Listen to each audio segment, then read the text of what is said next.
Good morning to all of you. Class 8th, Subject Social Science, Chapter 7, Civilizing the Native, Educating the Nation. तो dear students, आप अपनी book का page number 81 निकालेंगे। वहाँ से आज हम पढ़ेंगे chapter 7, civilising the native, educating the nation, कि देशी जनता को सभ्य बनाना, राष्ट्र को शिक्षित करना। तो सारे बच्चे पेज नंबर 81 निकालो बेटे। In the earlier chapter you have seen how British rule affected Rajas and Nawabs, peasants and tribals. In this chapter we will try and understand what implications it had for the lives of students.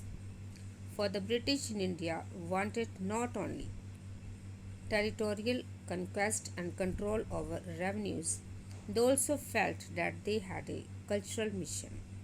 They had to civilize the natives, change their customs and values. तो पहले के अध्यायों में आप देख चुके हैं कि ब्रिटिश शासन के कारण यहाँ के राजाओं और नवाबों, किसानों और आदिवासियों पर किस किस तरह के प्रभाव पड़े थे। इस अध्याय में हम ये समझने का प्रयास करेंगे कि इन चीज़ों से विद्यार्थियों के जीवन पर क्या असर पड़े।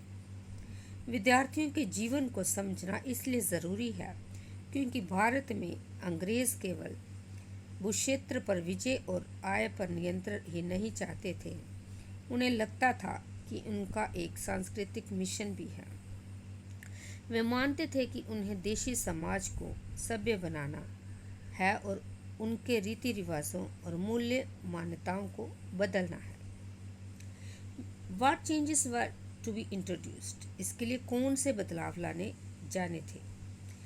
How were Indians to be educated, civilized and made into what the British believed were good subjects?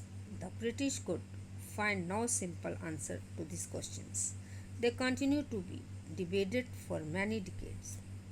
तो भारतीयों को शिक्षित, सभ्य और अंग्रेज़ों की सोच के मुताबिक अच्छी प्रजा बनाने के लिए कौन से कदम उठाए जाने थे। अंग्रेज़ों के पास भी इन सवालों के कोई बने बनाए जवाब नहीं थे। इन सवालों पर 3 दशक तक बहस चलती रही। How the British so education, कि अंग्रेज़ शिक्षा को किस तरह देखते थे। Let us look at what the British thought and did and how some of the ideas of education that we now take for granted evolved in the last 200 years. In the process of this inquiry, we will also see how Indians reacted to British ideas and how they developed their own views about how Indians were to be educated. तो आइए सबसे पहले इस बात पर ध्यान दें कि शिक्षा के क्षेत्र में अंग्रेज़ क्या सोच रहे थे और शिक्षा के जो विचार हमें आज सहज सामान्य दिखाई देते हैं वे पिछले 200 साल में किस तरह विकसित हुए हैं। इस पड़ताल के दौरान हम इस बात पर भी विचार करेंगे कि भारतीयों ने ब्रिटिश विचारों पर कैसी प्रतिक्रिया दी और इस बारे में अंग्रेज़ों के विचार किस तरह विकसित हुए कि भारतीयों को कैसे पढ़ाया जाएगा। द ट्रेडिशनल ऑफ ओरिएंटलिज्म, प्राच्यवाद की परंपरा। इन 1783 a person named William Jones arrived in Calcutta. He had an appointment as a junior judge at the Supreme Court that the company had set up. In addition to being an expert in law, Jones was a linguist. He had studied Greek and Latin at Oxford, knew French and English, had picked up Arabic from a friend, and had also learned Persian. At Calcutta, he began spending many hours a day with pundits who taught him the subtleties of Sanskrit language, grammar, and poetry. Soon he was studying ancient Indian texts on law, philosophy, religion, politicals, morality, arithmetic, medicine, and the other sciences. तो सन 1783 में William Jones नाम के एक सज्जन कलकत्ता आए। उन्हें east India company द्वारा स्थापित किए गए सुप्रीम कोर्ट में जूनियर जज के पद पर तैनात किया गया था।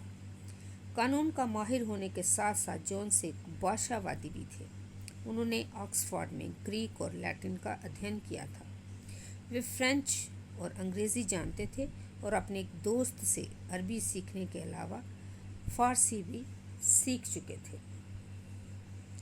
तो कलकत्ता में आने के बाद वे रोज़ाना घंटों संस्कृत विद्वानों के साथ बैठकर उनसे संस्कृत की बारीकियां, उसकी व्याकरण और संस्कृत काव्यों का अध्ययन करने लगे थे। कुछ ही समय में उन्होंने कानून, दर्शन, धर्म, राजनीति, नैतिकता, अंक गणित, चिकित्सा विज्ञान और अन्य विज्ञानों की प्राचीन भारतीय पुस्तकों का अध्ययन शुरू कर दिया। तो डियर स्टूडेंट्स, अभी जितना हमने आज पढ़ा है आप उसको रीड करोगे और डिफ़िकल्ट वर्ड्स को लिख के याद करोगे। Thank you and have a nice day.